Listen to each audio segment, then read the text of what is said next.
আজকেও আর একটা রেসিপি নিয়ে চলে এসেছি।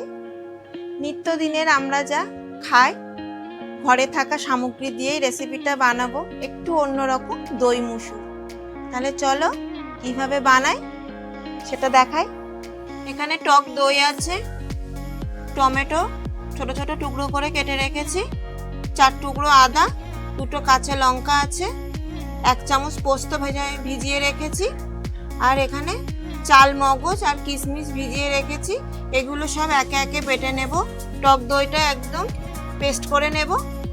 আমি এখানে মুসুরির ডাল বেশ কিছুক্ষণ ভিজিয়ে রেখেছি, এই 1 ঘন্টা মতন।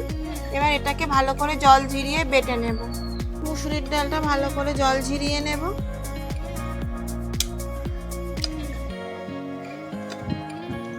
মুসুরির ডালের জল একদম ঝরে গেছে। এবার এর মধ্যে আমি 2টো কাঁচা লঙ্কা আর 4 টুকরো আদা দিয়ে বেটে নেব। মুসুরির ডালটা বাটা হয়ে গেছে। এর ভিতরে একে একে স্বাদ মতো চিনি, নুন, গোলমরিচ গুঁড়ো, জিরার গুঁড়ো, ধনের গুঁড়ো ফাটিয়ে নেব। হাত দিয়ে ভালো করে ফাটিয়ে নিচ্ছি। উনুনের ওপরে এরকম একটা পাত্র বসিয়ে দিয়েছি, তার মধ্যে কিছুটা জল নিয়েছি আর এরকম ছিদ্রযুক্ত একটা থালা নিয়েছি। এতে ভালো করে একটু তেল মাখিয়ে নেব।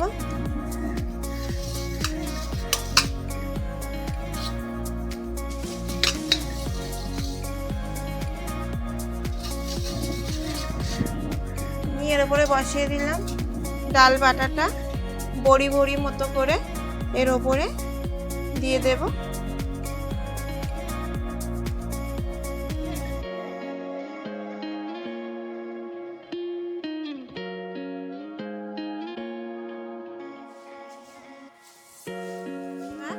চাপা দিয়ে দিলাম যতক্ষণ না স্টিম হয়। একদম হয়ে গেছে।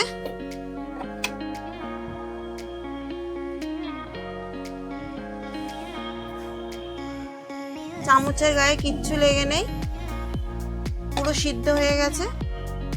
সাদা তেল দিলাম, গোটা গরম মশলা আর জিরে ফোড়ন দিয়ে দিলাম। ভাজা গন্ধ বেরিয়ে গেছে গোটা গরম মশলার। আদা, টমেটো, কাঁচা লঙ্কা পেস্ট দিয়ে দিলাম। দিয়ে ভালো করে কষাবো যতক্ষণ না তেল ছেড়ে দেয়। ভালোভাবে তেল ছেড়ে দিয়েছে। চাল মগজ, পোস্ত আর কিশমিশ বাটা, টক দই ভালো করে ফাটিয়ে রেখেছি, নুন, স্বাদ মতো চিনি, কষিয়ে নেব যতক্ষণ না আবার তেল ছেড়ে দেয়। আর যেহেতু টক দই দেয়া, তাই আঁচটা একদম ধিমে রেখেছি। একদম তেল ছেড়ে দিয়েছে, সুন্দরভাবে কষানো হয়ে গেছে। সামান্য জল দেব। এর মধ্যে সিদ্ধ করে রাখা ডালের বড়াগুলো দিয়ে দেব। দিয়ে আর একটু চাপা দিয়ে দেব।